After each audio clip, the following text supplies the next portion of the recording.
Hi, everybody. We're really glad you're here joining us, Sandy and Sara and me, in this beautiful group about building our self-esteem. And we wanted to take you through an example of a particular feeling of not feeling good enough in some way. And each of us will then give you a suggestion as to how to make a change in that old blueprint or that old memory.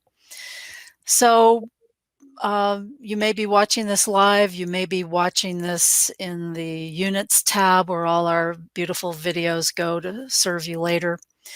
And what I'd like you to do is just remember a time when someone said something to you that hurt or made you feel small or stupid or not good enough in some way. If you can just tune into that memory right now, because I'm going to lead you through some tapping that will very quickly start to make a shift in that old memory so you can get beyond it.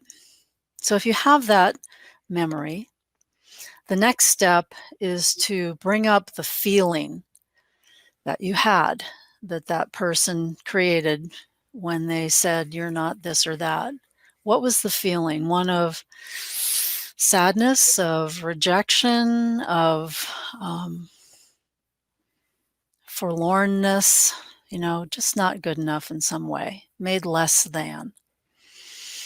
Just tune into that memory. And then the points, you can find them all over in the units tab, but if you just start tapping on that feeling, whatever the main feeling is, say it's rejection, just go through the points with me, tapping, breathing on that feeling. There is so much magic in facing our fears. You can do it both sides. Let me move my mic.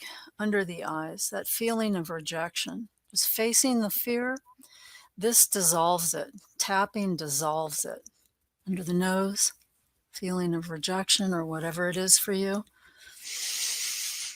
It's going to hurt, but it's not going to hurt for long as you tap and face your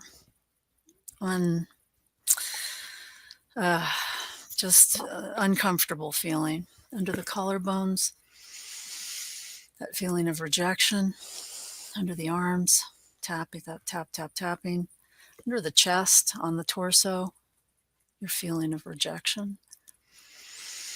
Slow, deep breaths help release this energy and old memory as well. Tapping on the wrists. And finally, top of the head, that feeling of rejection.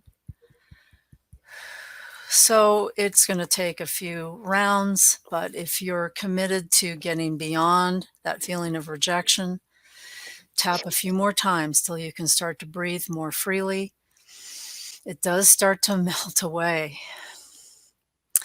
Then what would you rather feel?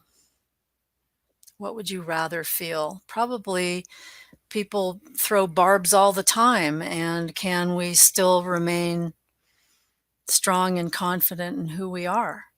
So let's say the opposite is I feel confident and centered despite other people's comments.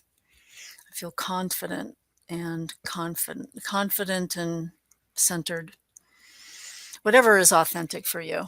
So you go through all these points with that positive, affirmative, deeply desired emotion that you'd like to feel. And you will start to feel better. And it takes practice. You've got to commit to it. You've got to want it. But tapping is an awesome tool. Sara, did you have a thought of somebody's, what you would say? Yeah, that's great. And I just want to say on tapping, it's actually amazing. I have been doing tapping for the last 6 months. Before that, it was something I'd heard about, but never something I really did. But I tried it one time, and I remember writing down how I felt before and then writing down how I felt after. And the shift was just amazing for me. So tapping is great because you see results so quick, don't you? Mm-hmm. And you only have to do it for what 5-10 minutes, 20 minutes, whatever feels good to you, but definitely amazing.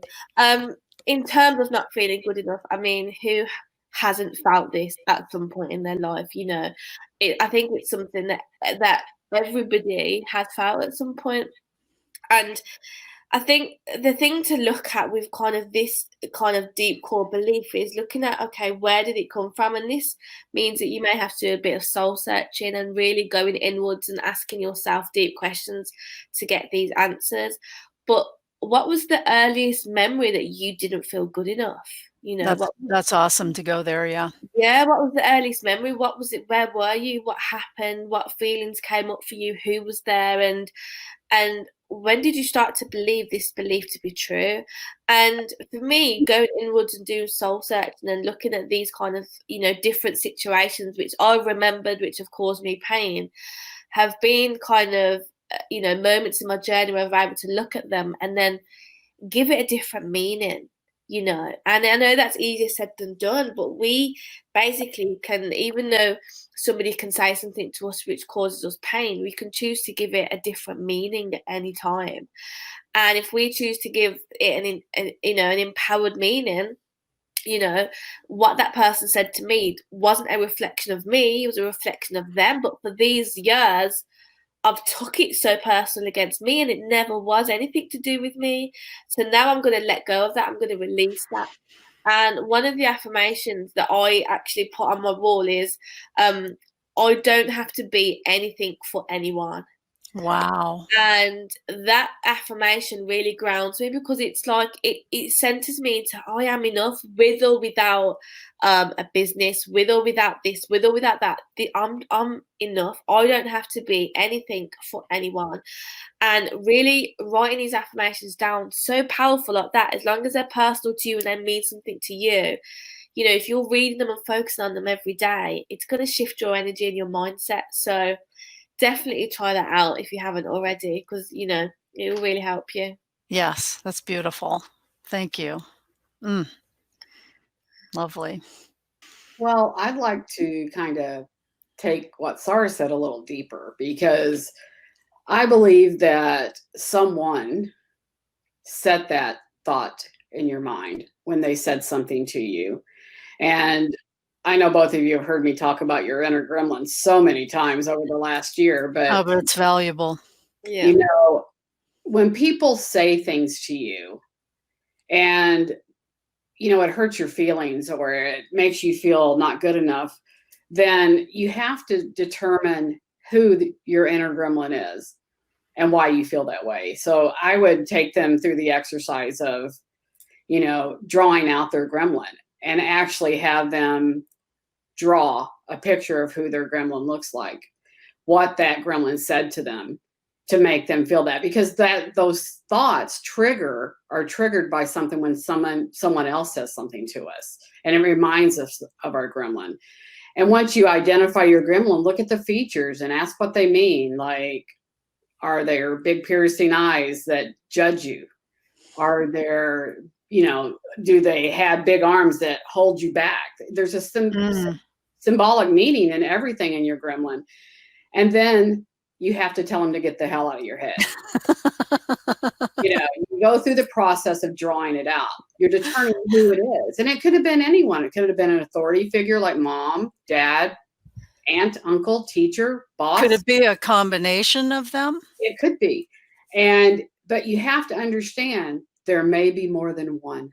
Oh, I see. So you may have to do this process over a couple of times. But what happens when you do that is they become less frightening. They become more cartoony. Right, more laughable. So when you have that negative thought pop into your head, you flip into that, oh, okay, get out of my head. I don't want to listen to you today.